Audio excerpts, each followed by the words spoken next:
I know this is going to, and in some ways that's its intention, to shake the foundational ground upon which we stand, upon which you stand. And that is something that we need to be prepared to entertain sometimes. And this is a challenge to the self and to the idea of the self and almost everything that we're predicated on. And it's this, that there's nothing wrong with you and that there's nothing wrong. And that everything is as it is. Almost everything is the way it's supposed to be. And you are the way you're supposed to be. And I don't say this lightly, and I don't say it frivolously, and I don't say it without a great measure of almost caution and certainly compassion. What I'm really pointing to is the fact that, is to dig into the fact, reveal how foundational our belief about ourselves primarily, but also about the world, is predicated and based on the fact that something is always wrong. And I'm always wrong. Something about me is always wrong. There's always a fix down the road. And when you look at the world, it's built on that premise. It's not just built on growth or evolution out of beauty and rightness. It's actually the constant feeding of the something wrong with this. There's a basis of truth in that, of course, if you look at the shenanigans or the, duplicity or the corruption or the division or the, this hand fighting this hand and this side waging war on that side and, everything to do with it. Then you see that something is always wrong. And so that's in a way a reflection of the way individuals or individual consciousness, the individual feels about itself. And I want to shed light on that and see if it's possible without just throwing it out willy-nilly to replace it with some, yes, I'm perfectness. This is not what's being said. It's much more nuanced and much more subtle, much more delicate and fragrant than simple replacing one belief with another belief.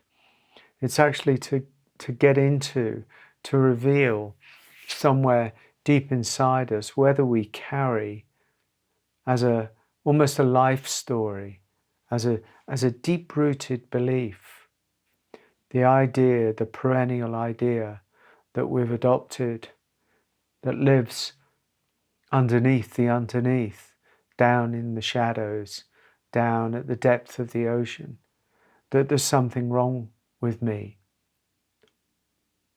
And I really want to challenge that. Not, as I say, as a way of stopping all work on oneself or all development of oneself or all aspiring to a certain, nobility or even betterment, although I'm not really interested in improving the self, but I am interested in revealing the self, to see ourselves clearly and to see what's under the hood of how we're living this life, to see what's our motivating, driving belief and force, and to see if there's any way through that awareness and revelation to actually ease off. Because if we're constantly driven by the idea or the belief that there's something either superficially but usually fundamentally wrong with us, and we don't examine that very core belief, then we're forever going to be enslaved by it, trapped by it, driven by it, always seeking a solution to the problem of self, always seeking a fix. And it doesn't have to be like that, because there's a part of us, there's a deeper aspect of us that actually, when we fall into it, when we recognize it, when we rest inside it, when we fall into a deeper knowing, into a deeper love, into a deeper awareness, we see that the self is a fluid thing. The self is a process. The ego self is a process. It's built on certain foundational principles, and it plays itself out like a mechanism, like a it's not an automated mechanism, but it certainly has a certain amount of cause and effect in it. And when that cause and effect is unconscious, then if there's any negativity involved, and there usually is, because of wounding, because of trauma and hurt and neglect and lack of love, we're constantly trying to fix ourselves. Why not turn that around and start loving yourself instead? To actually see that there's a beauty in you.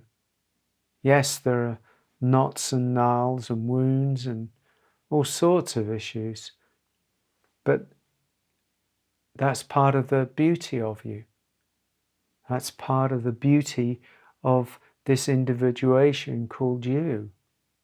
The trees in the forest all have their own individual nature. Some grow like this, some grow like that.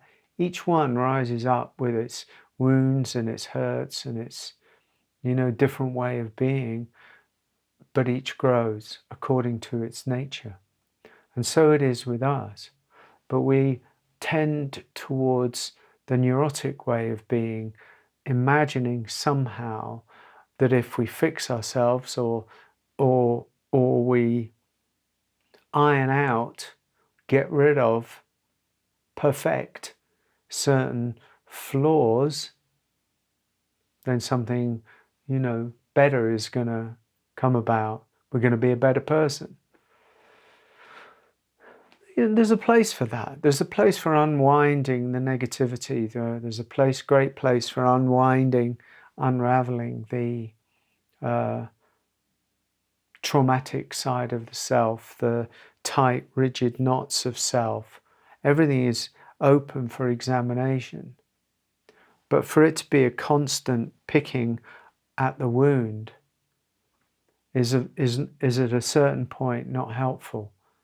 So at a certain point we have to stop picking at the wound and start healing the wound. How do we do that? That's what I'm talking about. Exactly what I'm talking about is to fundamentally shift awareness, to fundamentally shift our relationship to ourselves, and see and start to consider that there's nothing wrong with you, and actually there's nothing wrong with the world. Yeah, there's problems, yes, there's suffering, yes, there's division, yes, there's war, yes, there's manipulation, corruption, avoidance, darkness, but it is as it is. You are as you are. And either that has a degree of lightness in it, or it has a degree of heaviness in it. But both of these qualities are okay to come into being. We can hold all of that. We can hold ourselves in our lightness, in our darkness, in our brokenness, in our perfection, as we can hold the world in its darkness, in its light, in its wounding, in its beauty. and its trauma and its hurt and its joy and its laughter and its love. We can do all of that. But only when we let go of the fixating self that's been trained or cajoled or corralled into imagining that everything needs fixing all the time. It's a complete U-turn that I'm talking about, that I'm inviting. A complete U-turn of seeing ourselves in a different way and holding ourselves in a different way, so that everything starts to relax. You know, it's like if you have a child and you're constantly nagging at him or her, constantly picking at them, saying, yes, but this is wrong, that's wrong, you've got to do better, you shouldn't have done that. They're going to end up, well, like many of us, neurotic, or, considering the more concerned with the wrongness of us. Well, so, what would happen if you offer that child the constancy of love, true acceptance, true presence, true affirmation, not to countenance or to just sort of wash over, their sort of wrong behavior, but not to be punitive about it. Everything and everyone needs boundaries. These deep, subtle subjects, get hijacked by the ego that says, oh yes, you've got to have boundaries around children. We're not talking about that. We're talking about something much more subtle. And if you look inside and you feel the fragrance of what I'm talking about, you'll agree.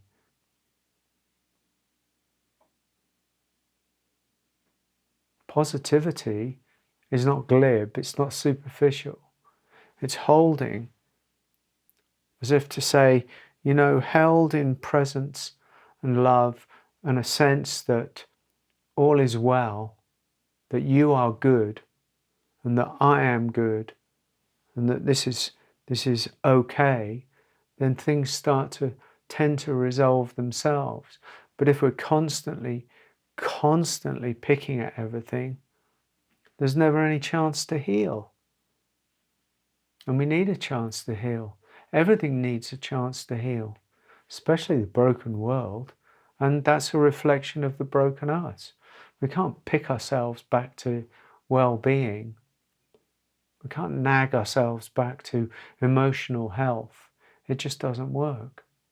So there we are. That's what I'm trying to say. That's what I'm trying to open up, to consider the fact that you are beautiful, and to consider the fact that the world is okay, even with its flaws.